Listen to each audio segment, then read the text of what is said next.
రావష్ దేశాయ్, బాలీవుడ్లో మరో జంట విడిపోయింది. ప్రముఖ టీవీ సీరియల్ కుంకుమ భాగ్య లో ప్రాచీ పాత్రతో గుర్తింపు పొందింది నటి ముగ్ధా చాఫేకర్ విడాకులు తీసుకోబోతుంది. తన భర్త రవీష్ దేశాయ్ ముగ్ధా నుంచి విడిపోతున్నట్లు సోషల్ మీడియా వేదికగా ప్రకటించాడు.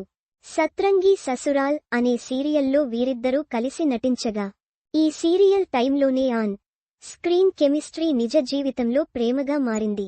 ఈ జంట 2016లో వివాహం చేసుకోగా 9 ఏండ్ల దాంపత్య జీవితానికి ముగింపు పలికినట్లు రవీష్ దేశాయ్ సోషల్ మీడియా వేదికగా తెలిపాడు.